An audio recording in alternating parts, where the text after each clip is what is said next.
To our amazing viewers at Cheating Tales Lab, welcome and thank you. Your presence makes these stories worth sharing. We'd love to hear, which part of the world are you joining us from? Let us know. Now, let's dive into today's story. Chapter 1. Foundations of Sand. Victor Reeves massaged his temples as he stared at the confirmation email for their Japan trip. $11,400. Nearly half a year's worth of overtime shifts at the architectural firm, countless weekends sacrificed, and meticulous financial planning. But Allison's 40th birthday deserved something extraordinary. 21 years of marriage had weathered them both. Victor had built his reputation as one of Philadelphia's most respected structural engineers, while Allison had transformed her small photography hobby into a successful studio. Their two children, Lily, 19, and Noah, 16, had grown into individuals with minds of their own, sometimes too much so. You booked it. Allison appeared in the doorway, coffee mug in hand, her copper hair tied in a messy bun. Victor nodded, unable to suppress his smile. 2 weeks in Japan. Tokyo, Kyoto, Osaka. The works. Victor, Allison's voice held genuine surprise. Their relationship had cooled over recent years, conversations reduced to logistics and schedules. This trip was Victor's attempt to rekindle what they'd lost. Premium economy flights, 4-star accommodations. I even scheduled that Mount Fuji photography tour you've always talked about. Allison placed her mug down and kissed his cheek, the first spontaneous affection in months. "Thank you," she whispered. That night, Victor noticed a shift in Allison. She texted constantly, smiling at her phone. When he asked, she mentioned reunion plans with old friends before the trip. The next morning, Victor discovered an unknown contact in Allison's phone while she showered. David R. The messages made his blood run cold. "David, can't wait to see Japan with you. Like old times. Allison, Victor thinks it's a family trip. Don't worry, I've got it covered." Victor's hands trembled. David Reynolds. Allison's college boyfriend before Victor. The photographer who'd taught her everything. The one who'd moved to Seattle after their breakup. Apparently, he'd returned to Philadelphia last year. Instead of confronting her immediately, Victor decided to wait and observe. Over dinner, Allison announced she'd be busy preparing a gallery exhibition before their trip. Lily seemed unusually interested in these preparations, offering to help at the studio. Noah remained absorbed in his gaming world, barely participating in family conversations. At work, Victor's colleague Russell noticed his distraction. "Everything all right? Thought you'd be excited about Japan." "I am," Victor lied, burying himself in the structural plans for their new downtown project. As the trip approached, Victor noticed increasingly secretive conversations between Allison and Lily. Whispers that stopped when he entered rooms. Shopping trips where they returned without packages. His wife's sudden interest in revitalizing her Japanese vocabulary from her college semester abroad, something she'd never mentioned planning for this trip. Victor began documenting everything meticulously, a habit from his engineering work. Patterns emerged in Allison's behavior. Late nights at the studio, unexplained expenses, and a growing coldness toward him contradicted by enthusiastic trip discussions with the children. One night, he followed her to what should have been her studio. Instead, she drove to an upscale apartment complex downtown. Through the lobby windows, Victor watched as she embraced a tall man with salt and pepper hair. David Reynolds had aged well, his artistic persona intact in his casual blazer and designer glasses. They disappeared into the elevator together. Victor returned home and pulled out the family's financial records. What he discovered stunned him. Allison had been systematically siphoning money from their joint accounts, small amounts that wouldn't trigger his attention, but substantial over time. Nearly $30,000 over the past year. The betrayal wasn't just emotional. It was calculated and long-term. Victor made a critical decision. Rather than confront, he would observe and plan. The architect in him knew that proper preparation was everything. He began transferring his personal assets to private accounts, documenting financial discrepancies, and quietly consulting a divorce attorney. 3 days before their scheduled departure, Victor overheard Lily on the phone in her bedroom. "Mom says David's fine with the twin bed situation since they'll be sharing anyway. Dad's clueless. No, he thinks he's going too. It's Mom's birthday. She deserves to be with someone who makes her happy." Victor's world collapsed around him. Not just his wife, but his daughter was complicit in this betrayal. The Japan trip, his gift, his sacrifice, was being co-opted for his wife's affair with his daughter's help. That night, Victor sat alone in his home office, the family photo on his desk now seeming like a cruel mockery. The calm, methodical engineer was gone. In his place sat a man with cold determination forming in his eyes. If they wanted to rewrite the rules of family loyalty, he would show them what it truly meant to burn bridges. Chapter 2. The Message. The text arrived at 4:37 a.m. as Victor prepared for an early site inspection. The message from Lily was brazen in its casual cruelty. "We gave your spot to Mom's ex David. He's more fun. Mom didn't know how to tell you. Sorry." Victor stared at the screen, a curious detachment washing over him. The emotional man would rage, plead, demand explanations. Instead, he felt something crystallize within him, a cold, precise clarity. He replied with 2 words, "Got it." At the construction site, Victor worked with mechanical efficiency. By noon, he'd excused himself, citing a family emergency. His first stop, their bank. "I'd like to discuss some unusual activity on our joint accounts," he told the manager, presenting documentation of Allison's withdrawals. The manager's expression shifted from professional concern to personal sympathy. "Mr. Reeves, I'll help however I can." By day's end, Victor had secured his finances, frozen joint accounts pending fraud investigation, and initiated a forensic audit of their shared assets. Next came the credit cards. All canceled except one with a dramatically reduced limit. He'd need that for evidence later. That evening, Noah found him in the garage organizing tools. "Dad, why aren't you packing? We leave tomorrow night." Victor regarded his son carefully. "Are you in on it too?" Noah's confusion seemed genuine. "In on what?" "Your mother and sisters plan to replace me on the trip with David Reynolds." The color drained from Noah's face. "What? No. Who's David Reynolds?" Victor's suspicions were confirmed. Noah had been kept in the dark. "Your mother's ex-boyfriend. Apparently, he's taking my place on the trip I paid for." Noah's shock turned to anger. "That's messed up. Does Mom know you know?" "Not yet. And you won't tell her." "But Dad." "Listen carefully, Noah. You have a choice to make. Go on this trip knowing what they've done, or stay behind with me. Either way, things are changing in this family." Noah's expression hardened. "I'm not going anywhere with liars."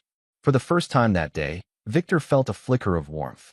At least one family member had chosen loyalty. After Noah left, Victor called his attorney, Franklin Webb. "I need everything expedited, and I want the locks changed while they're gone." "Victor, changing locks before formal proceedings is legally questionable.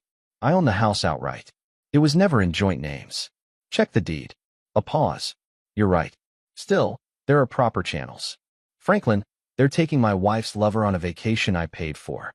I'm past proper channels." That night, Victor waited until everyone was asleep before accessing Allison's laptop. Her password, LilyNoah 2003, had never changed. Within minutes, he'd forwarded all communications between her and David to himself, including plans for their Japan rendezvous and discussions about their future together. Most damning was an email from 3 months ago. "David, I've secured most of what we need. Victor suspects nothing. After Japan, I'll file the papers. The kids will adjust. Lily already adores you. This house will fetch enough to give us the fresh start we deserve. Just a little longer in this charade." Victor also discovered Allison had been researching properties in Seattle, David's home base. Their betrayal wasn't spontaneous. It was a calculated extraction. The next morning, Allison and Lily bustled around packing, throwing occasional guilty glances his way. Victor maintained his normal routine, even helping load luggage into the car. "We should leave for the airport by 4, Allison said cautiously. "I have a late meeting. Take my car, more trunk space. I'll grab an Uber." Relief flooded her face at his apparent obliviousness. "Perfect. I left your itinerary on the counter." As they prepared to leave, Victor hugged Noah goodbye, whispering, "Play along. I'll explain everything later." To Lily, his hug was mechanical. "Enjoy Japan. Take lots of pictures." When Allison approached for a goodbye kiss, Victor turned, offering only his cheek. "Happy birthday trip," he said, his voice devoid of emotion. After their departure, Victor and Noah sat at the kitchen table. "What now, Dad?" Victor opened his laptop. "Now we cancel everything." With methodical precision, Victor called the airlines, hotels, tour companies, and transportation services. Using his status as the booking party and credit card holder, he canceled every reservation, citing unfortunate family circumstances. When cancellation fees applied, he paid them without hesitation. The Japan trip, all $11,400 worth, disappeared into digital void. Next, he called a locksmith. By nightfall, new locks secured every door. Victor's phone buzzed constantly with frantic texts from Allison and Lily as they discovered their canceled flights at the check-in counter. He ignored them all. That night, Victor crafted a detailed email to Allison's clients and business associates, announcing her extended personal leave and referring her professional commitments to competitors. His careful wording avoided actionable defamation while ensuring her business would wither in her absence. Noah watched his father's calculated dismantling with a mixture of awe and unease. "Dad, what's happening to you?" Victor looked up, something unfamiliar and dangerous in his eyes. "Clarity, son." For the first time in years, perfect clarity. Chapter 3, Behind the Scenes. While Allison, Lily, and David scrambled to salvage their Japan plans, Victor set in motion the second phase of his strategy. His years as an engineer had taught him that demolition required as much precision as construction. "Noah, pack what matters to you. We're moving temporarily." "Moving? Where?" "The Riverside property." The Riverside property was Victor's secret investment, a foreclosure he'd purchased and renovated 3 years earlier as a rental property. The tenants had vacated last month, and he hadn't listed it yet, a coincidence that now seemed like providence. At the property, Victor showed Noah around the modest but comfortable 3-bedroom house. "Your mother doesn't know about this place. It's solely in my name, purchased with my inheritance from Grandpa." Noah whistled. "You've been planning this for years?" "No, just protecting my assets." Victor's expression darkened. "But now it's our sanctuary." The next morning, Victor contacted the utility companies for their primary residence, arranging for services to be reduced to minimum levels while maintaining appearances of occupancy. He also hired a security company to install cameras monitoring all entrances. Franklin Webb arrived at the Riverside house with documents requiring signatures. "This is moving extremely fast, Victor," the attorney cautioned. "The courts don't respond well to perceived vindictiveness." "This isn't vindictiveness, Franklin. It's self-preservation." Victor signed the petition for divorce, citing abandonment and adultery. "Did you file the financial freeze?" "This morning. All joint accounts and assets are temporarily frozen pending court review. The forensic accountant's preliminary report supports your claims of financial impropriety." Noah, overhearing from the hallway, entered the room. "You really aren't taking Mom back, are you?" Victor met his son's gaze. "Would you respect me if I did?" Noah considered this. "No, but I never thought you'd be so ruthless." Victor finished. "Neither did I." After Franklin left, Victor received a call from Russell, his colleague. "Allison's been trying to reach you through the office. She sounds desperate." "Did she mention why?" "Something about being stranded in Chicago with canceled connections." "Look, whatever's happening. Russell, I need a favor. That Palmer project we've been discussing, I'd like to accelerate it." The Palmer project was a luxury condominium development where Victor's firm had been contracted for structural engineering. David Reynolds had recently been hired as the architectural photographer, information Victor had discovered in Allison's emails. "Accelerate? That's at least 6 months away." "Not anymore. I want preliminary site evaluation next week." "Victor, what's going on?" "Professional opportunity, Russell. Nothing more." After ending the call, Victor checked the security footage from their home. A locksmith was attempting to drill their new locks while Allison's mother supervised, looking distressed. Victor called the police, reporting a break-in at his residence. The responding officers, presented with Victor's deed of exclusive ownership, escorted the locksmith and his mother-in-law off the property. Meanwhile, Noah had been unusually quiet. Victor found him staring at his phone. "Lily's been texting me," Noah explained. "They're staying at a hotel in Chicago. Mom's credit cards aren't working, and David doesn't have enough to cover new tickets to Japan. They're fighting about money." Victor nodded. "Financial stress reveals true character. Lily says they're coming home tomorrow. She wants to know if you're here. Tell her we're staying with Russell. Don't mention Riverside." The next day, Victor received notification that Allison had attempted to withdraw funds from their home equity line of credit. a move preemptively blocked by his financial preparations. Hours later, she tried accessing their investment accounts, triggering security alerts. Noah's phone rang continuously with calls from both Allison and Lily, which he answered selectively, maintaining the fiction that he and Victor were staying with friends. "They'll be home tonight," Noah reported after one call. "Mom sounds weird. Like, scary calm." "The calm of someone plotting," Victor noted. "Any mention of David?" "He's coming too. Lily says he's been incredibly supportive." Whatever that means. Victor checked the security cameras again. The house remained undisturbed, its darkened windows a silent rebuke to the family that had betrayed its provider.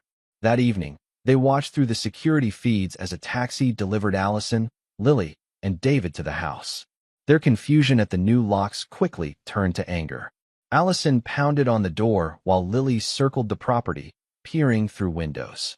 David remained on the sidewalk, his body language suggesting discomfort with the unfolding drama.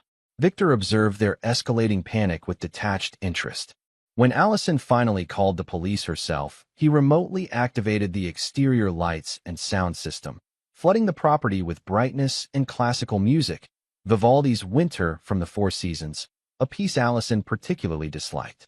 The arriving officers, finding no signs of disturbance, suggested Allison contact her husband about the changed locks. One officer, noticing David, asked his relationship to the property. The awkward explanations that followed were captured perfectly by Victor's cameras. "Dad, this is getting intense," Noah said, watching the scene unfold on Victor's laptop. "They literally have nowhere to go." "They have David's apartment," Victor replied. "The same apartment where your mother has been spending her late nights at the studio for months."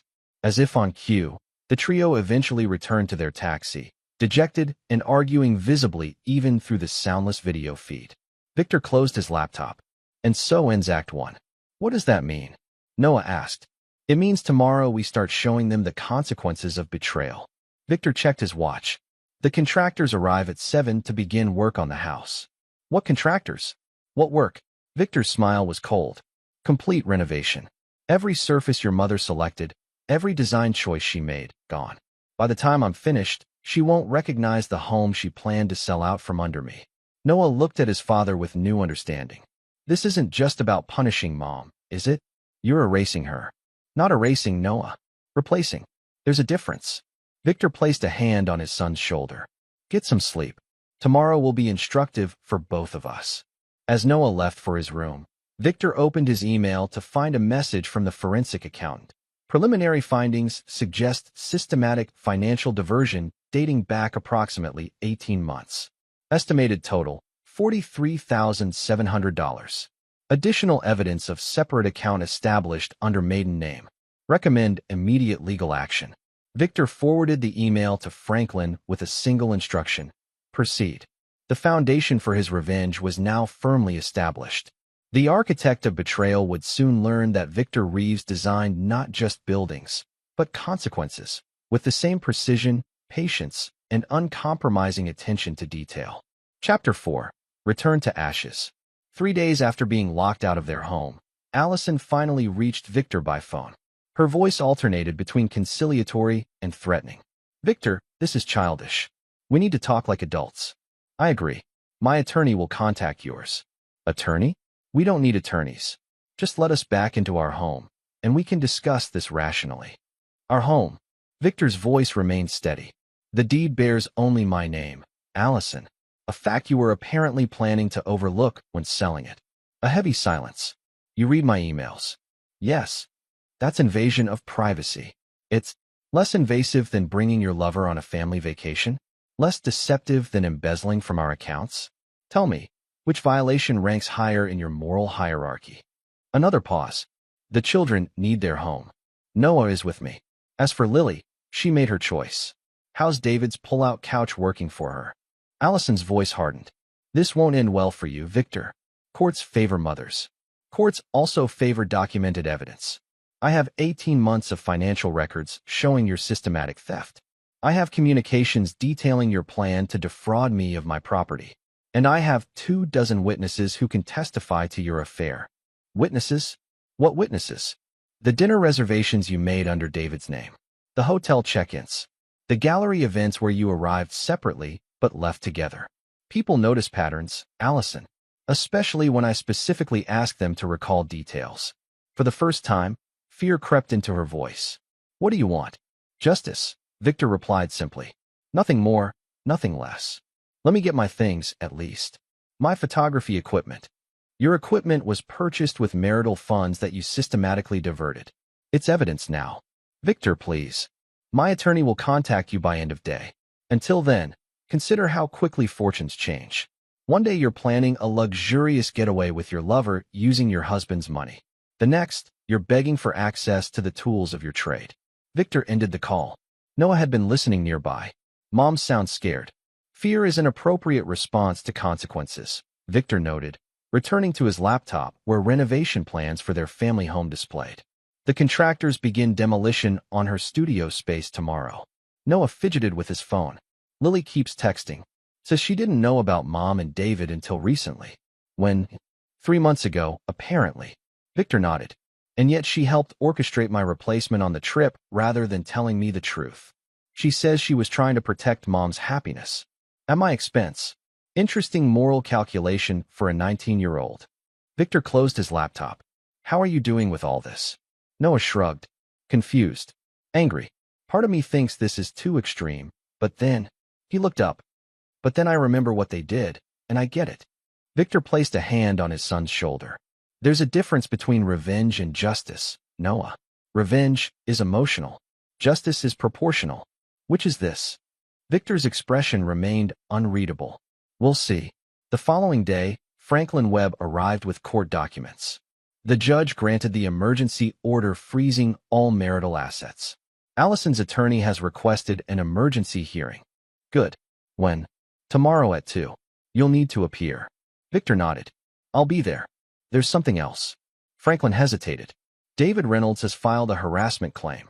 Says you interfered with his professional contract at Palmer Development. This was unexpected. Victor had merely accelerated the timeline for a project where David was contracted as a photographer. Interesting interpretation. The project was moved forward on legitimate business grounds. Perhaps. But combined with the other actions you've taken, it creates a pattern that could be problematic. I understand. Anything else? Yes. Allison's studio landlord called. Your renovation crew changed the locks and denied her access to retrieve client materials. The studio lease is in my name, payments made from our joint account. Her client materials are on equipment purchased with marital funds she diverted. It's all documented. Franklin sighed. Victor, the courts appreciate clean hands. These actions, while perhaps technically justified, might create sympathy for Allison. I'm not concerned with sympathy, Franklin. Only accountability. After Franklin left, Victor drove to the family home to inspect the renovation progress. The living room walls had been stripped to the studs. The imported Italian marble fireplace Allison had insisted on now a pile of rubble. The kitchen's custom cabinetry lay dismantled on the floor, awaiting removal. The foreman approached. We're on schedule for the studio tomorrow. Complete gutting, like you specified. Good. Make sure nothing leaves the premises. Everything must be inventoried. As Victor was leaving, a black SUV pulled up. David Reynolds emerged, looking considerably less composed than in the apartment encounter weeks earlier. Reeves, we need to talk. Victor regarded him with clinical detachment. I have nothing to say to you. This has gone far enough. You've made your point. Have I? Interesting assessment from the man sleeping with my wife in an apartment I'm still indirectly paying for. David flushed. Look, I understand you're hurt. Hurt? Victor's laugh was devoid of humor. You misunderstand me fundamentally. I'm not hurt. I'm simply responding proportionally to actions taken against me. By destroying Allison's business? By leaving your own daughter homeless. My daughter chose sides in a conflict she helped create. As for Allison's business, she was planning to abandon it anyway. Your Seattle plans required it. David paled. How did you? I know everything, Reynolds. Every email, every text, every whispered plan. I know about the property searches, the school district research for Lily, the job inquiries you made on Allison's behalf. I know you've been calculating home equity and liquid assets. That's private information. So was my marriage. Victor stepped closer. Here's what happens next. You will cease all communication with my attorneys.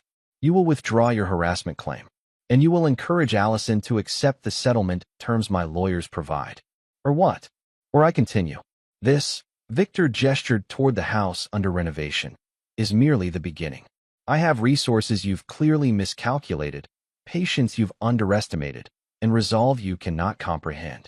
David's expression wavered between anger and uncertainty. You can't intimidate me. I'm not trying to intimidate you. I'm educating you. Victor checked his watch. Now, you're trespassing on my property.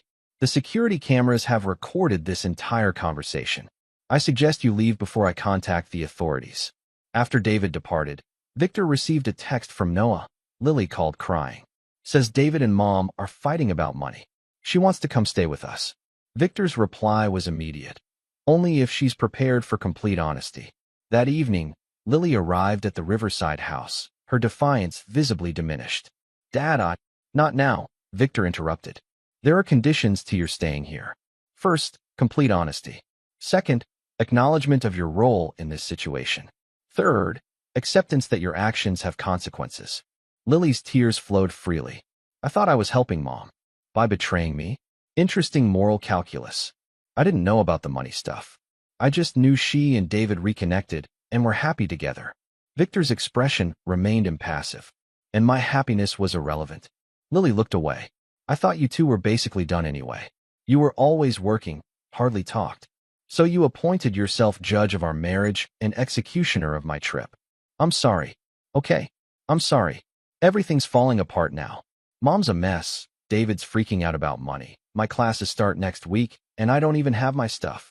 Victor nodded. Consequences often arrive inconveniently. He handed her a key. Your room is upstairs, second door on the right. We discuss terms tomorrow. As Lily trudged upstairs, Noah approached Victor. Are you really going to forgive her? Victor watched his daughter's retreating form. Forgiveness requires repentance, Noah. What I'm seeing is regret over consequences, not actions. There's a significant difference. The next day, Victor appeared in court for the emergency hearing. Allison sat with her attorney, her usually immaculate appearance now harried. When the judge ruled to maintain the asset freeze pending full financial investigation, citing the substantial evidence of financial impropriety, Allison's composure cracked. He's destroying everything I've built, she shouted. My business, my home. Miss Caldwell, the judge interrupted, using Allison's maiden name as legally specified in the filings. The evidence suggests you were planning similar destruction of the marital assets. Your objection is noted but overruled. Outside the courtroom, Allison confronted Victor. You've turned my own children against me. I've done nothing of the sort. Noah made his choice based on truth. Lily is merely experiencing the natural outcome of betrayal. This isn't about the trip or David. This is about control. You can't stand that I found happiness outside your precious plans. Victor regarded her coldly. If that were true, I would have confronted you months ago when your affair began. Instead, I waited and observed. What I saw wasn't pursuit of happiness, Allison. It was calculated theft and betrayal. I needed security. You were always working, building your precious career while I raised our children. The children you were prepared to relocate across the country without consultation?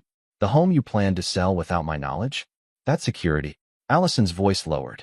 What do you want from me, Victor? Nothing. Not anymore. He turned to leave. The attorneys said you're offering settlement terms. Victor paused.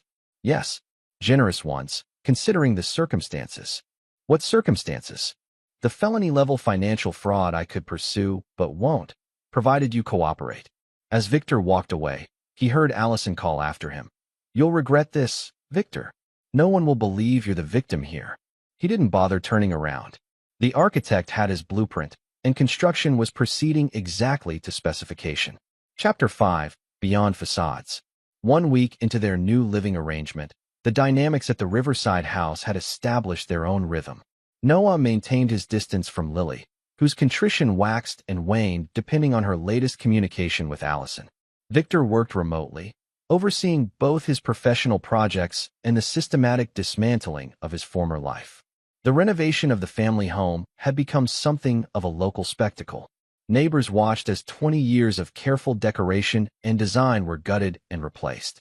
Victor's specifications were exacting. Everything Allison had chosen was removed, from the Spanish tile in the entryway to the custom-built reading nook in the master bedroom. Franklin Webb arrived one afternoon with settlement documents. Allison's attorney has requested mediation. Victor reviewed the papers. No mediation. These terms are non-negotiable. Victor, the judge might view this as unnecessarily punitive. The judge has seen the financial records. He's reviewed the communications planning my financial evisceration. These terms are actually quite generous. Franklin sighed. 50-50 property division is standard. You're offering 30%. After accounting for the funds she diverted, it is 50-50. I'm simply reclaiming what was taken. And the business equipment? Her professional future depends on that. Her professional future was forfeit the moment she used business funds to finance her affair. Besides, the settlement includes a reasonable stipend for new equipment. The house remains with me, as it always was. She receives fair market value for her interest, minus renovation costs necessary after her abandonment. Franklin gathered the documents. I'll convey your position. After he left, Victor found Lily in the kitchen, pretending not to have overheard. You really won't negotiate with Mom? She asked. Your mother had nearly 2 years to negotiate honestly. She chose deception instead. People make mistakes, Dad. A mistake is accidental, Lily. Your mother's actions were deliberate and sustained. Victor poured himself coffee. How are your class preparations coming? Fine. David dropped off some of my things yesterday. Victor's cup paused midway to his lips. David was here? At this house. Lily nodded. Just for a minute. Mom doesn't know. He said he wants to help fix things. Interesting timing. His sudden concern for fixing things. What does that mean? It means David Reynolds' professional reputation is suffering. 3 major contracts canceled this week. Curious coincidence. Lily's eyes widened. You're sabotaging his work? I've done nothing of the sort. I simply shared factual information with relevant parties about his ethics and reliability. Dad, that's justice, Victor finished. Or perhaps karma. Either way, actions have consequences. That evening, Victor received a call from an unknown number. Mr. Reeves? This is Isabella Martinez from Westfield Academy. Victor recognized the name of Lily's private university. Yes, Ms. Martinez. I'm calling about Lily's tuition payment for the fall semester. We've received notice of a stop payment on the check. That's correct. I've transferred Lily to State University. I see. We haven't received a formal withdrawal notice. You will by tomorrow. Thank you for calling. When Victor informed Lily of the change, her reaction was predictably volatile. You can't do this. Westfield was our agreement. That agreement predated your participation in betraying me. State University has an excellent photography program. Your scholarship transfers. My friends are at Westfield. My housing deposit. Consider it part of the cost of your education, just not the academic kind. Noah, who had been silently observing their exchanges, finally spoke up. Dad, maybe that's going too far. Victor turned to his son. Is it? Your sister conspired to exclude me from a trip I financed, lied repeatedly to my face, and helped facilitate your mother's affair.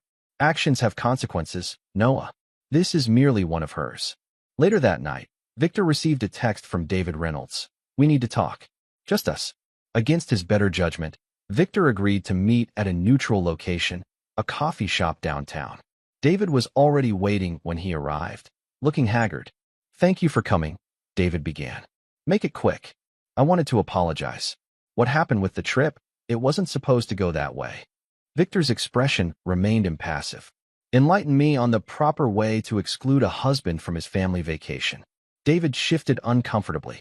That was wrong. I knew it was wrong. Yet you participated. Why are we here, Reynolds? Because this has gone far enough. You've made your point. Allison is devastated. Her business is collapsing. Lily's education is in jeopardy. And your photography contracts are disappearing, Victor added. Curious how actions have ripple effects. David leaned forward. Look, I get it. I'd be furious too. But this scorched earth approach, no one wins. That's where you're wrong. I'm winning quite decisively. At what cost? Your family was destroyed the moment you and Allison began plotting. Don't mistake my response for the cause. David ran a hand through his hair. What will it take to end this? Victor considered the man before him, the renowned photographer now reduced to pleading in a coffee shop. Full disclosure. Everything. When it started, who knew what was planned? And then what? Then I'll consider whether further measures are necessary. David hesitated, then nodded. Allison contacted me when I moved back last year. Just professional at first. I needed a studio space. She had connections. Continue. It became personal around Christmas.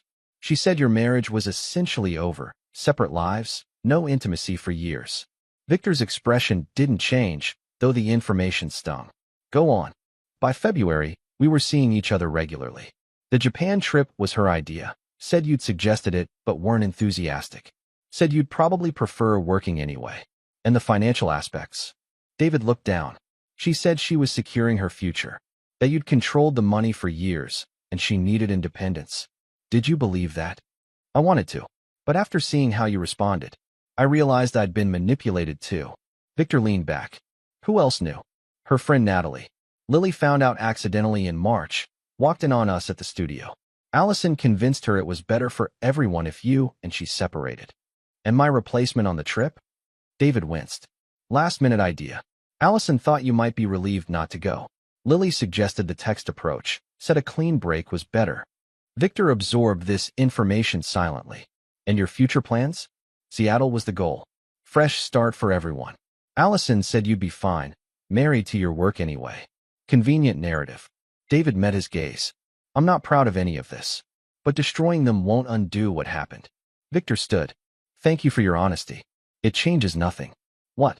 After all that, you participated willingly in the systematic betrayal of a man you barely knew, based solely on the narrative provided by a woman with obvious self-interest. You pursued a relationship with a married woman. You accepted stolen funds. And you were prepared to participate in the destruction of my family for your benefit. Victor's voice remained calm, almost clinical. Your contrition now, motivated clearly by self-preservation, means precisely nothing to me. As Victor walked away, David called after him. She didn't tell you the whole truth about Japan. Victor paused, meaning it wasn't just a vacation. She was meeting with gallery owners there, planning to relocate her career permanently. With this final piece, the pattern completed itself in Victor's mind. Not just an affair, not just financial diversion, but a complete extraction and relocation, using his money to finance her escape. That night, Victor made 2 phone calls. The first to Franklin Webb, instructing him to amend the settlement offer downward by 20%. The second to a real estate agent, listing the family home for sale as is, with renovation in progress. When Noah questioned this escalation, Victor explained simply, it's no longer about equivalence. It's about establishing a clear message. Betrayal carries unsustainable costs. Lily, overhearing this, confronted her father. You're enjoying this. Their suffering makes you happy. Victor regarded his daughter calmly. I take no pleasure in necessity, Lily, but I won't apologize for enforcing consequences. We're still your family. Are we? Family implies loyalty, honesty, mutual support. You demonstrated none of these. People make mistakes. Yes, they do. And wise people learn from observing the consequences of others' mistakes. Victor returned to his laptop. Your tuition at State is paid. Your housing is arranged. The rest is up to you. As Lily stormed off, Noah lingered. Dad, is there any way back from this? For any of us. Victor considered his son's question seriously. Forward, Noah. Not back. We move forward. That night, Allison called, her voice brittle with barely controlled emotion. You listed our house? While it's being gutted. My house. And yes. How am I supposed to start over with nothing? The same way I was expected to after you and David completed your plan. The difference is, you'll have 30% of our assets.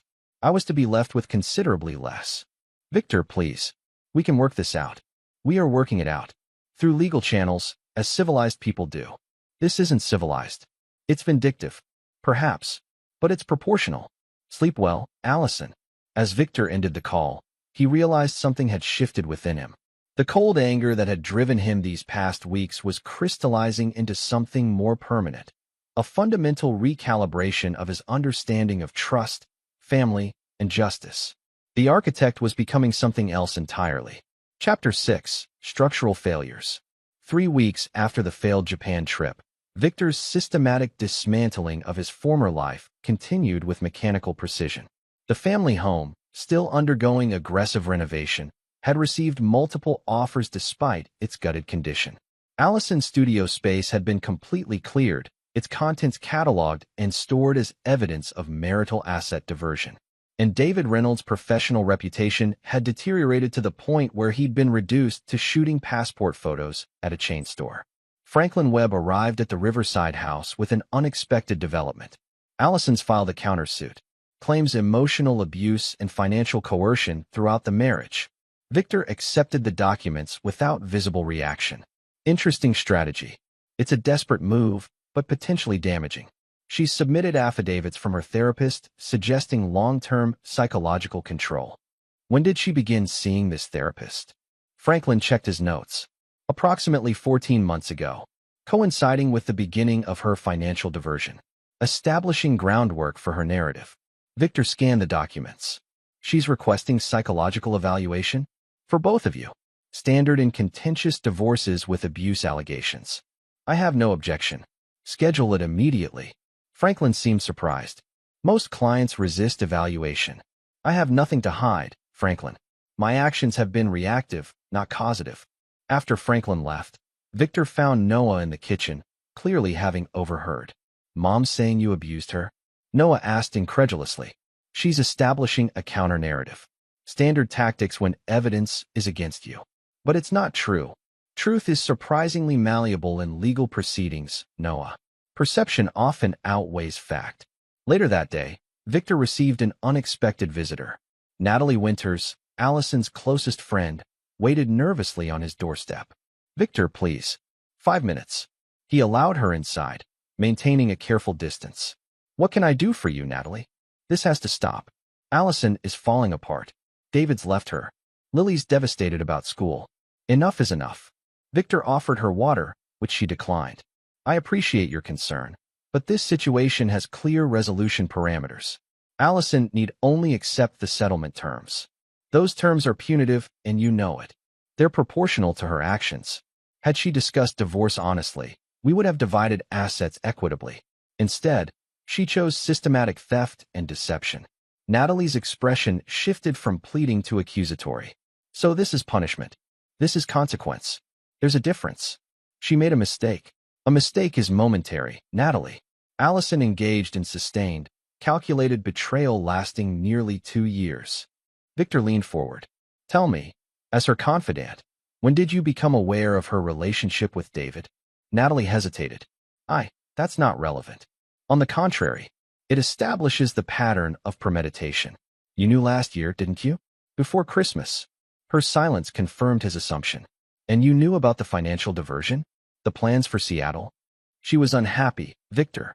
You were distant, obsessed with work. Interesting how her narrative omitted the purpose of those additional work hours. The college funds I was building. The retirement accounts I was securing. The very Japan trip that became the vehicle for my exclusion. Natalie looked away. She didn't see it that way. Clearly, she saw only opportunity for extraction and replacement. Victor stood. Your 5 minutes are up. Please tell Allison that my terms remain unchanged. If she proceeds with false abuse allegations, I will be forced to escalate accordingly. Escalate how? You've already taken everything. Victor's expression remained impassive. Not everything, Natalie. Not yet. After she left, Victor received a call from the university where he occasionally lectured. The department chair sounded uncomfortable. Victor, there's been a complaint. A former student alleges you made advances during office hours last year. The accusation was so absurd that Victor nearly laughed. That's patently false. Who made this allegation? The complaint was anonymous, but the alleged incident coincides with your guest lecture series last fall. I see. You'll find my lecture schedule precluded any private office hours. All student consultations occurred in the department lounge with multiple witnesses. We'll investigate, of course, but I wanted to give you a heads up. These things can escalate quickly. After ending the call, Victor immediately contacted Franklin. We have a new development. Anonymous sexual misconduct allegation at the university. Coincidental timing, Franklin noted dryly. Indeed. I need documentation of my lecture schedule and witness statements from department staff confirming all student interactions occurred in public spaces. You think Allison is behind this? Perhaps. Or someone in her circle attempting to apply pressure. That evening, Noah returned from visiting friends, looking troubled. Dad, People are talking. Someone started a rumor that you got fired for harassing a student. Not surprising. When evidence fails, character assassination becomes the weapon of choice. But it's a lie. Can't you sue or something? We're addressing it appropriately. Victor studied his son. Are you holding up? Noah shrugged. It's weird. Half my friends think you're a monster for what you're doing to Mom. The other half think you're some kind of revenge genius. And what do you think? I think. Noah hesitated. I think you're right about consequences. But sometimes I wonder where it ends. It ends when justice is satisfied. Not before. Later that night, Victor received a text from an unknown number. You can't prove anything about the university complaint. But there will be more. Stop now or watch your reputation burn. Instead of responding, Victor forwarded the message to Franklin with instructions to trace the number and add it to their evidence file. He then checked the security cameras at both properties. The family home showed no activity, but at the Riverside house, a car had driven by twice in the past hour, slowing each time. Victor recognized the vehicle, David Reynolds' distinctive vintage Volvo. The next morning, Franklin called with unsettling news. Victor, there's been a development. Someone sent your firm's managing partner's documentation suggesting financial impropriety on the Palmer project. What documentation? Fabricated, clearly, but convincing enough that they've initiated an internal audit. Victor had anticipated this escalation. Tell them I welcome the audit. In fact, I've prepared a complete file of all communications and decisions relating to the Palmer project. You expected this? I expected desperate measures from desperate people. Later that day, the psychological evaluation Franklin had arranged took place. Victor answered all questions truthfully, providing documentation for every significant claim. When asked about his current actions toward Allison, he described them as proportional response to sustained betrayal, without emotion or defensiveness. The evaluator seemed particularly interested in Victor's methodical approach. Most people in your situation express anger, Mr. Reeves. You seem remarkably detached. Anger clouds judgment. I prefer clarity. Some might see this level of calculated response as concerning. Some might. Others might recognize it as appropriate boundary enforcement. After the evaluation, Victor drove to the family home to check on the renovation progress. The property was nearly unrecognizable. Every trace of Allison's design preferences systematically removed and replaced with Victor's architectural vision. The Spanish courtyard she had insisted on was now a modern meditation garden. The farmhouse kitchen had been replaced with clean, minimalist surfaces. As he inspected the master bathroom renovation, his phone rang. It was Lily, sounding panicked. Dad, have you seen the news? What news? It's all over social media. Someone leaked photos of you leaving a hotel with a woman last year. They're saying you were having an affair. Victor remained calm. What hotel, Lily? The Westbrook downtown. February last year. Victor immediately recalled the date. That was the architectural conference. The woman was Elena Gonzalez, project manager from our Denver office. We had a breakfast meeting with clients. That's not how they're framing it. Mom's friends are sharing it everywhere. Truth withstands scrutiny, Lily. False narratives collapse under investigation. After ending the call, Victor contacted his firm's legal department, explaining the situation and requesting security footage from the hotel lobby showing the entire project team entering for their documented meeting. That evening, he received another unexpected visitor. David Reynolds stood on his doorstep, looking significantly worse than at their coffee shop encounter. You've won, Reeves. Happy now? Victor regarded him dispassionately. This isn't a competition, Reynolds. Tell that to Allison. She's having panic attacks. Can't sleep. Her medication isn't working. Perhaps she should discuss that with her therapist, the one she's been seeing conveniently since beginning her affair. David's shoulders slumped. I left her, okay? It's over between us. I'm moving back to Seattle alone. Will that satisfy you? My satisfaction isn't dependent on your relationship status. Then what do you want? Justice. Accountability. Recognition of transgression. David's frustration boiled over. She's suffering. Isn't that enough? Suffering without understanding is merely pain, Reynolds. It teaches nothing. As David turned to leave, he delivered a parting shot. You know why she looked elsewhere? Because living with you is like living with a machine. All logic, no heart. Congratulations on proving her right. The words should have stung, But Victor found himself analyzing them with the same detached curiosity he applied to structural failures in his professional work. Was there truth there? Perhaps. But even machines, when pushed beyond tolerances, experienced catastrophic failure. What Allison and her allies failed to understand was that Victor's methodical response wasn't absence of emotion. It was emotion channeled through discipline. Not coldness, but control. That night, he received a call from Franklin Webb. The psychological evaluations are complete. Results mixed. Meaning, the evaluator noted your concerning level of calculated response, but found no evidence of historical abuse or control, as Allison alleged. Her evaluation showed significant anxiety and emotional distress, but also patterns of manipulation and selective disclosure. Net impact on proceedings? Neutral. Her abuse allegations won't stand, but your approach isn't winning sympathy either. I'm not seeking sympathy, Franklin. Only resolution. After ending the call, Victor found Noah waiting in the hallway. Why won't you just end this, Dad? Haven't they suffered enough? Victor studied his son. Suffering isn't the objective, Noah. Understanding is. Understanding what? That betrayal carries unsustainable cost. Victor placed a hand on his son's shoulder. This ends when the lesson is learned. Not before. Chapter 7. Point of no return. 6 weeks after the failed Japan trip, Victor's systematic dismantling of his former life had reached a critical juncture. The family home had sold for above asking price despite its renovation state, the proceeds held in escrow pending divorce settlement. Allison's abuse allegations had been dismissed for lack of evidence, while the university harassment claim had collapsed under scrutiny. David Reynolds had indeed returned to Seattle, his professional reputation in tatters. Franklin Webb arrived at the Riverside house with new settlement documents. Allison's attorney has accepted your core terms with minor modifications. Victor reviewed the papers.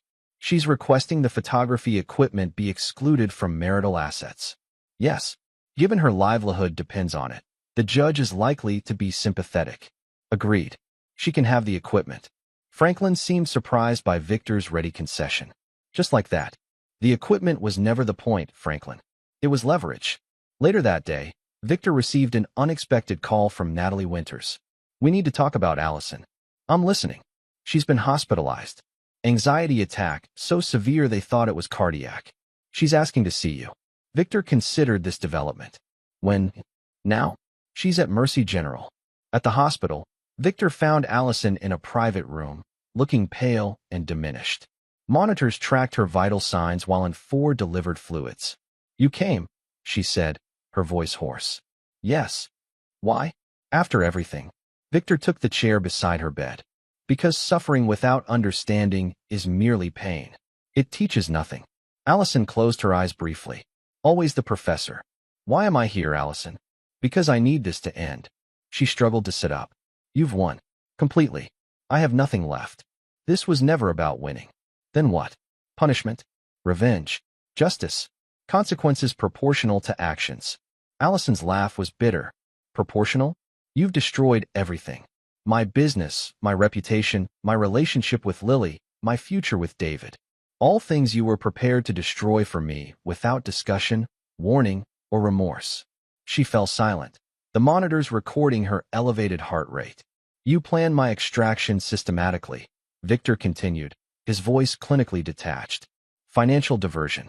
Emotional isolation, character assassination groundwork through your therapist, relationship replacement with David, and ultimately, property liquidation and geographic relocation.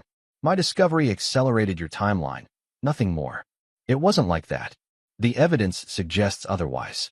Tell me, in your extraction plan, what was my allocated portion? What did I merit after 21 years? Allison looked away. You would have been fine. You had your work, your reputation. And nothing else.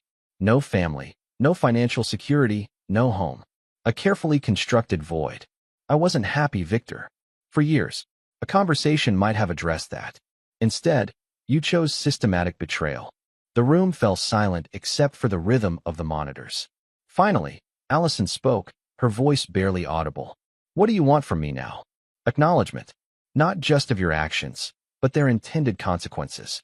Tears slipped down her cheeks. I wanted out. I wanted a new life. I didn't think about what would happen to you. No, you didn't. And this, all of this, is my punishment for that blindness? Not punishment. Education. Victor stood. I'll sign the modified settlement agreement. The photography equipment is yours. The remaining terms stand. As he turned to leave, Allison called after him. There's no coming back from this, is there? For any of us. Victor paused at the door. There never was. That was your decision the moment you chose betrayal over honesty. Outside the hospital, Victor found Noah waiting in the car. How is she? Physically stable. Emotionally fragile. Did you forgive her? Victor started the engine. Forgiveness requires genuine repentance, Noah. What I witnessed was regret over consequences, not actions. So it's still not over? The legal process continues. But the personal resolution is complete. That evening, Lily arrived at the Riverside house, her expression troubled. I heard about Mom. Is she okay? She's recovering. The equipment concession has been made. Lily nodded. I visited her earlier. She said you were calm. Cool. I was rational. There's a difference. She thinks you hate her. Hate requires emotional investment I no longer maintain. Lily studied her father. What happened to you? You used to be different. Betrayal changes perspectives, Lily. It realigns priorities. Later that night, Victor received a call from Russell at the firm. The internal audit cleared you completely, Victor. False alarm. As expected. There's something else. The partners want to discuss your future. Jensen's retiring next year. Victor understood the implication. Jensen was managing partner for international development, a significant promotion opportunity. When? Monday morning. And Victor, despite everything, you've handled this situation with remarkable professionalism. The partners have noticed. After ending the call, Victor checked the security cameras at both properties out of habit. At the family home, now empty but still under renovation, he noticed unusual activity.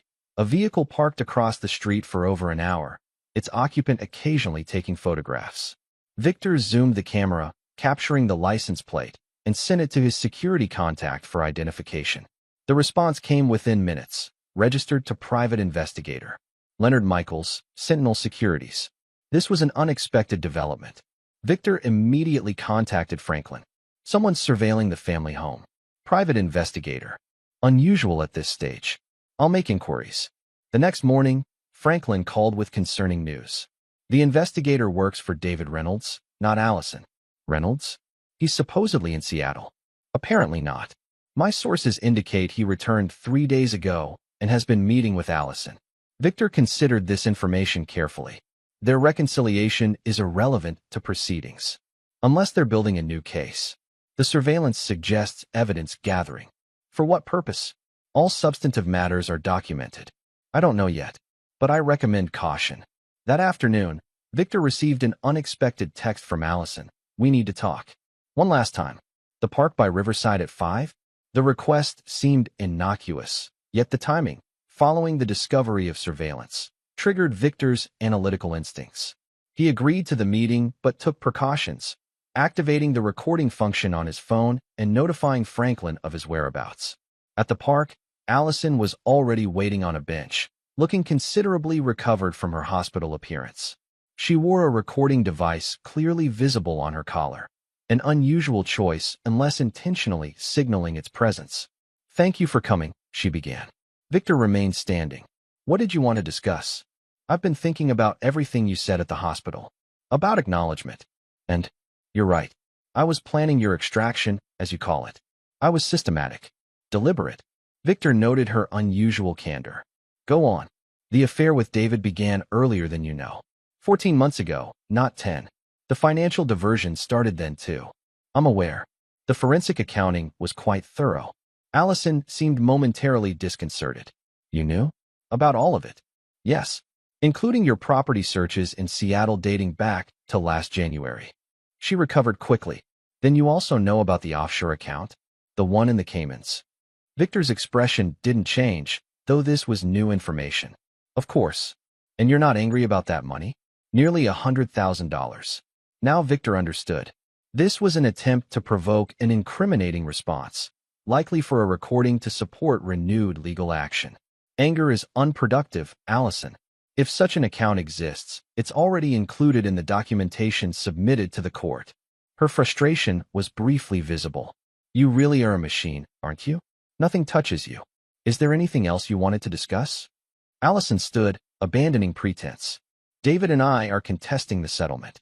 We have evidence of your harassment campaign against him, the canceled contracts, the professional sabotage. Interesting theory. Difficult to prove, given I've had no direct contact with his clients. We know what you did, Victor, and we're going to make sure everyone else does too. Victor regarded her calmly. Is that why you're recording this conversation? Hoping for an admission?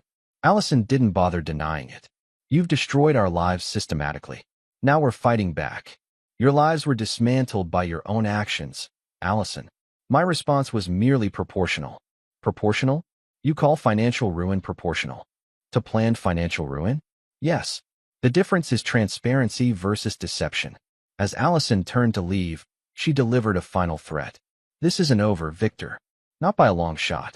On that point, we agree. Resolution requires acknowledgement, not merely consequence. Victor watched her departure with clinical detachment, then called Franklin immediately. We have a situation. Reynolds is back, and they're planning counteraction. What kind? Legal challenge to the settlement, plus potential defamation. They're gathering evidence. On what grounds? Harassment, professional sabotage. And there's mention of an offshore account I wasn't aware of. Franklin sighed. I'll investigate immediately. If such an account exists, it strengthens our case for financial impropriety. That evening, Victor briefed Noah and Lily on the development. Your mother and David are attempting to build a harassment case. Noah seemed concerned. Can they do that? They can try. Evidence will determine success. Lily looked troubled. Why can't this just end? Everyone's suffered enough. Because some lessons require complete understanding, not merely pain. Later that night, Victor received an anonymous email containing photographs. David and Allison entering the private investigator's office, meeting with what appeared to be new legal counsel, and most significantly, David withdrawing cash from an ATM using a card with foreign bank identifiers. Victor forwarded the images to Franklin with a simple instruction: follow the money. The architect's blueprint was entering its final phase, the intersection where justice and consequence met truth. Chapter 8. Checkmate. 7 weeks after the failed Japan trip, Victor's methodical response to betrayal had transformed from reactive measures to strategic counteroffensive. Franklin Webb's investigation had confirmed the existence of an offshore account in Allison's maiden name, established 13 months earlier with initial funding traced to diverted marital assets. The account contains approximately $97,000, Franklin reported. Primarily transfers from your joint business account, disguised as vendor payments. Victor nodded. Additional evidence of premeditated financial diversion. How does this impact proceedings? Significantly, undisclosed foreign assets constitute fraud upon the court. We've filed emergency motions freezing the account and requesting sanctions. And Reynolds' involvement. He's a signatory on the account, added 3 months ago. This connects him directly to the financial impropriety. Victor considered this development. Their harassment countersuit becomes less credible with evidence of their own misconduct. Substantially, the judge has scheduled an emergency hearing for tomorrow. After Franklin left, Victor found Noah and Lily in the kitchen, their conversation ceasing abruptly at his appearance. You can continue, Victor said. Transparency builds trust. Noah exchanged glances with Lily. We were talking about Mom's offshore account. Is she going to jail or something? Criminal proceedings are unlikely unless the IRS gets involved. Civil penalties are more probable. Lily looked distressed. This just keeps getting worse. Actions have cascading consequences, Lily. A principle worth remembering. That evening, Victor received a call from a Seattle area code. He answered to find David Reynolds on the line, his voice tense. You found the account. Yes. How? Your reconciliation with Allison triggered increased scrutiny. Professional investigators are quite thorough. David's exhale was audible. What happens now? The legal system addresses fraud appropriately. It was Allison's idea, the account, the transfers. I only became involved recently. Victor noted the attempt at distance. Yet you accepted the benefits and participated in the concealment. I'm calling to make a deal. I don't make deals, Reynolds. I pursue resolution. I have information you want. About Allison's long-term plans. Things you haven't discovered yet. Victor considered this. What do you propose? I provide complete disclosure. In exchange, you drop me from any financial claims related to the offshore funds. You're offering to betray Allison to save yourself? I'm offering the truth. Isn't that what you've wanted all along? After ending the call, Victor contacted Franklin to arrange a deposition for David Reynolds the following morning, before the emergency hearing. Then he texted Allison. Reynolds has offered full disclosure in exchange for immunity from financial claims. Interesting development. Her response was immediate. He's lying. Don't believe anything he says. Victor didn't reply. The architect recognized a load-bearing failure when he saw one. The next morning, Victor observed David's deposition from an adjacent room. The photographer appeared nervous but determined as he described the evolution of his relationship with Allison. She approached me last January when I moved back from Seattle. Said her marriage was effectively over, just waiting for the right time to formalize it. When did financial discussions begin? Franklin asked. Almost immediately. She said Victor controlled everything, that she needed to secure her future before leaving. Did you question the ethics of these financial transfers? David hesitated. I rationalized it as her claiming what she deserved. She said Victor had systematically undervalued her contributions to their success. When did the offshore account enter the picture? March last year. She established it through a contact of hers, financial advisor who specializes in high-net-worth divorces. And your involvement with this account? Initially, none. I became a signatory in February this year, when we began concrete planning for after the divorce. Planning what, specifically? David glanced toward the observation window, knowing Victor was behind it. Relocation to Seattle. Business establishment there. And, he paused. Please continue, Mr. Reynolds. Property acquisition. Allison had identified a waterfront home. Down payment was scheduled for July. Using funds from the offshore account. Yes. Plus anticipated proceeds from selling their Philadelphia home. Was Victor aware of these plans? No. The timeline had me moving first, establishing our base. Allison would file for divorce after securing maximum assets, then join me with Lily. Noah was expected to remain with Victor for college. And the Japan trip? How did that factor in? David looked down. Dual purpose. Allison would meet with Japanese gallery contacts while establishing our absence patterns to justify the divorce filing. My inclusion was last minute. Allison's birthday celebration cover story. Whose idea was it to exclude Victor via text message? Lily suggested it. Said a clean break was easier than confrontation. Franklin nodded. And now? Your current relationship with Allison? Complicated. The offshore account exposure has created tension. After the deposition, Franklin joined Victor in the observation room. Compelling testimony. Corroborates our financial timeline and establishes clear premeditation. His motivation is transparent. Self-preservation at Allison's expense. True, but the factual details align with evidence we've already gathered. The judge will find it credible. At the emergency hearing that afternoon, Allison appeared with new legal counsel, a high-profile divorce attorney known for aggressive tactics. Her demeanor alternated between righteous indignation and visible anxiety as the judge reviewed evidence of the offshore account. When David's deposition was entered into evidence, Allison's composure fractured. He's lying. This is coercion. The judge was unmoved. Ms. Caldwell, the financial records corroborate Mr. Reynolds' testimony. The court finds clear evidence of fraudulent concealment of marital assets. The ruling was decisive. Immediate freezing of the offshore account, financial sanctions against Allison, and referral to the IRS for potential tax violations. Most significantly, the previous settlement terms were vacated in light of the fraud upon the court. Outside the courtroom, Allison confronted Victor, her voice low and intense. You turned David against me. David turned himself. Self-preservation is a powerful motivator. This isn't justice, Victor. It's destruction. The distinction matters less than you imagine. That evening, Victor received notification that Allison had been suspended from her professional association pending ethics investigation, a standard response to financial impropriety allegations. Simultaneously, her remaining photography clients began canceling contracts, their confidence shaken by the public legal proceedings. Noah found Victor in his study, reviewing documentation. Dad, is it true Mom might face criminal charges? Possible, but not certain. Tax authorities treat offshore accounts seriously. And David? He just walks away. His testimony expedited resolution. A practical compromise. Noah studied his father. You don't seem happy, even with total victory. Victor considered this observation. Resolution isn't about happiness, Noah. It's about restoration of balance. What happens to Mom now? She begins again, with clarity about consequences. Later that night, Victor received a text from Lily. Mom's completely broken. Was this always your plan? His response was measured. My plan was proportional response to systematic betrayal. The severity of consequences reflects the depth of deception. The next morning, Franklin arrived with final settlement documents reflecting the court's revised ruling.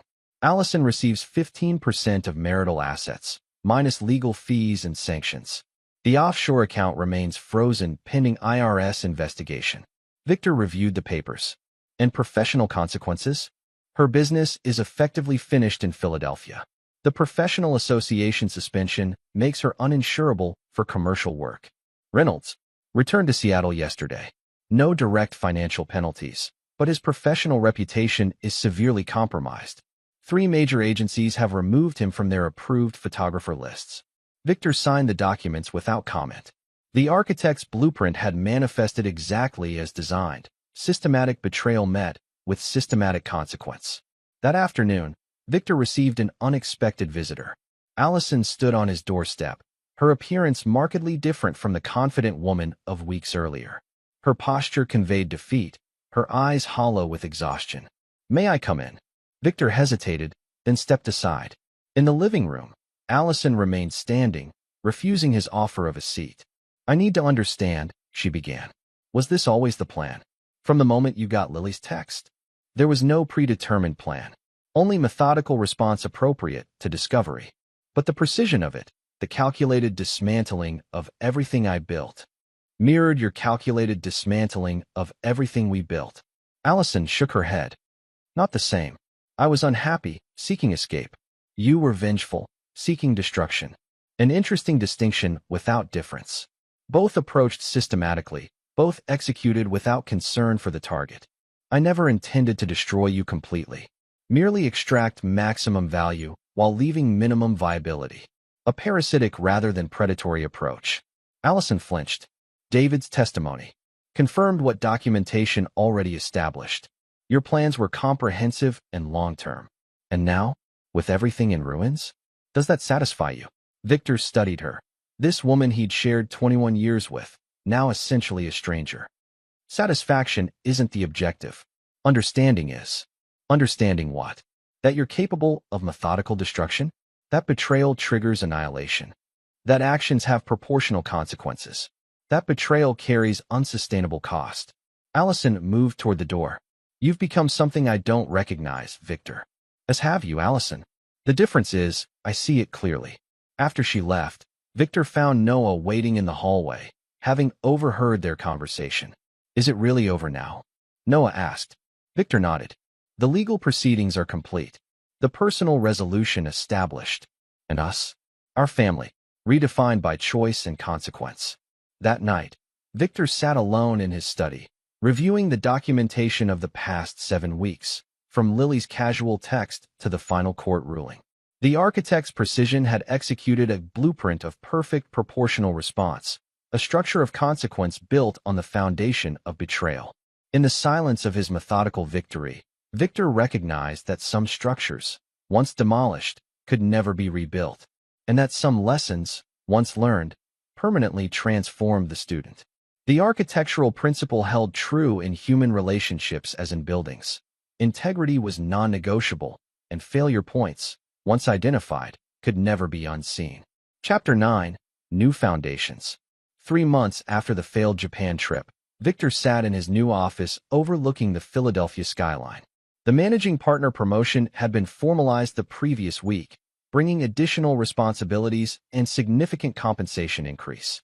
His systematic handling of personal crisis while maintaining professional excellence had impressed the firm's leadership, demonstrating the precise emotional control valued in international development. The Riverside House had become his permanent residence, its modest dimensions better suited to his reconfigured life. The family home had sold for 12% above market value, the proceeds distributed according to the final settlement. Allison had relocated to Portland, not Seattle, a deliberate distance from David Reynolds, where she'd found work assisting in a photography studio, her professional credentials under review. Franklin Webb arrived for their final consultation, carrying closing documents for the divorce proceedings. All financial matters are resolved, Franklin reported. The offshore account has been liquidated and distributed per court order. The IRS investigation continues, but criminal charges seem unlikely. Victor signed the documents methodically. And the children's arrangements? Noah remains with you for his final year of high school. Lily has officially transferred to State University with your financial support continuing. All quite straightforward. Reynolds returned to Seattle permanently. His professional rehabilitation efforts continue with limited success. Victor closed the folder. Then we're complete. Franklin hesitated. There is one matter. Allison has requested a final communication opportunity. A letter delivered through counsel. Victor accepted the sealed envelope without expression. Thank you for your exceptional service, Franklin. After the attorney departed, Victor opened Allison's letter and read its contents carefully. Victor, this letter represents my final communication outside legal channels. 3 months of reflection have provided clarity I lacked previously. First, acknowledgement. My actions were deliberate, sustained, and designed to extract maximum benefit while minimizing your awareness. The offshore account, the relationship with David, the systematic financial diversion, all calculated components of an extraction strategy one convinced myself was justified. Second, recognition. Your response, while devastating, was proportional. You applied the same methodical precision to consequence that I applied to betrayal. The symmetry is undeniable. I won't ask forgiveness. That concept seems irrelevant to the architectural mind you've always possessed, the mind I once admired before resenting. Instead, I offer understanding. I recognize now what you meant by betrayal carries unsustainable cost. The price continues long after payment begins. David and I have ended all contact. Not from your machinations, but from the fundamental recognition that relationships built on betrayal cannot sustain scrutiny. The offshore account that symbolized our future became the evidence that destroyed it. Lily struggles with her role in this collapse. Her participation, while less calculated than mine, reflected a moral flexibility I cultivated. Another consequence I failed to anticipate. I don't know if you find satisfaction in the comprehensive nature of my defeat. Knowing you, I suspect you view it clinically, a natural outcome of actions taken, forces applied, structures tested beyond tolerance. Portland offers reconstruction opportunity. Modest, appropriate to my diminished credentials, but viable. I begin again with clear understanding of architectural principles you always embodied. Integrity is non-negotiable, and failure points, once identified, can never be unseen. Allison. Victor placed the letter in his file with the other documentation of their dissolution. The architect recognized the structural integrity of her insights, the foundation of understanding now properly established. That evening, Noah found Victor in his home office, reviewing plans for his first international project as managing partner. Dad, can we talk about college? Victor set aside the plans. Of course. I've been thinking about architectural engineering instead of pure engineering. After watching you these past months. An unexpected influence. Noah shrugged. I saw something I didn't understand before. How you build and unbuild things. How you see structures others don't. An architectural mind has advantages and limitations. Yeah, I noticed both. Noah hesitated. Lily called earlier. She's struggling at State. Says she misses Westfield. Natural adjustment difficulties. She asked if you'd reconsider. Let her transfer back. Victor considered this request. Actions have consequences, Noah. Reversing them undermines the lesson. I know. That's what I told her. Noah studied his father. You're never going to forgive them, are you? Mom, Lily, any of them. Forgiveness implies emotional resolution. What's occurred is structural resolution. What's the difference? Emotional resolution requires sentiment. Structural resolution requires only balance. Noah processed this distinction. And you're satisfied with that? Just balance? No real connection. Connection requires reliability. Reliability requires integrity.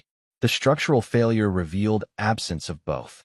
Later that night, Victor received a text from Lily. I understand why you won't let me return to Westfield. Just wanted you to know I'm trying to accept the consequences. His response was measured.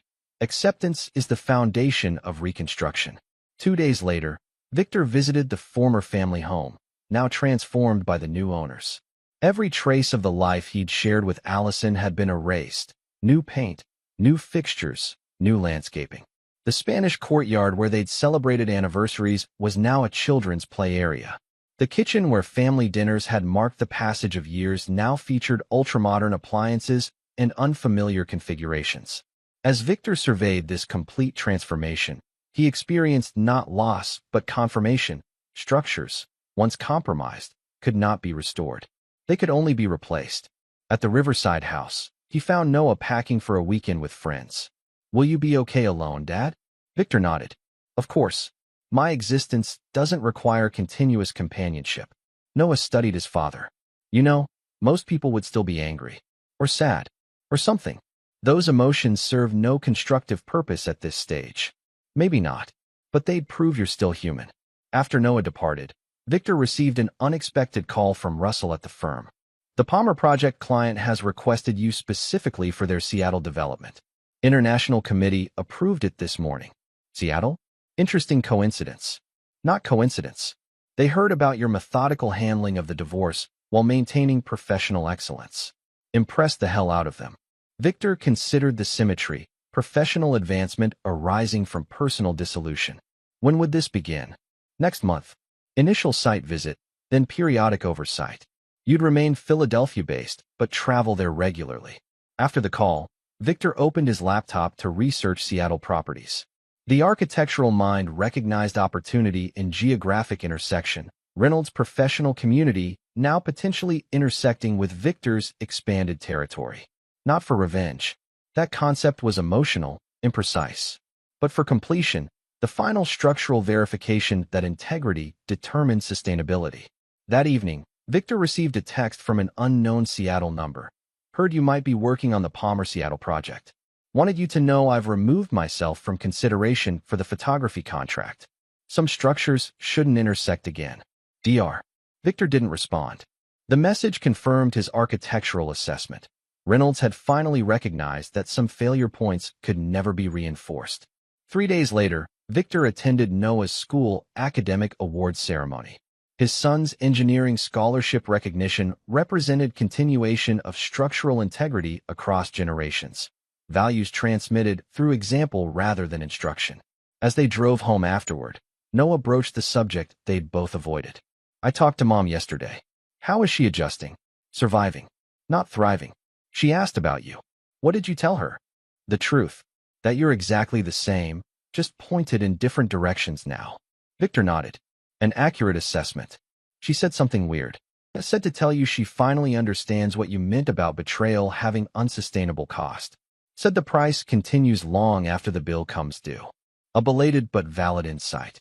Noah studied his father's profile. "Will you ever talk to her again? Outside of legal stuff about me and Lily?" "There's no constructive purpose in such communication." "What about Lily?" "She's really trying, Dad. Lily's efforts are acknowledged. Her education continues to be supported. Additional reconciliation requires demonstrated understanding, not merely regret." That night, Victor reviewed the final documentation of the divorce proceedings, the complete architectural record of dissolution and reconstruction.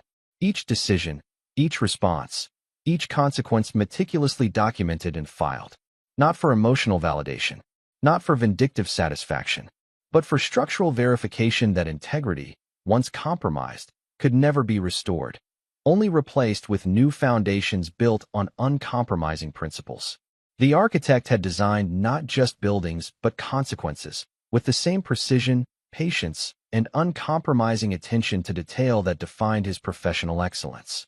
And in that precision, Victor Reeves had established an irrefutable principle. Betrayal carried unsustainable cost, a structural law as immutable as gravity, as definitive as load-bearing failure, and as permanent as architectural collapse. The blueprint was complete. The structure stood, and the architect moved forward, his foundations uncompromised. This is where our story comes to an end.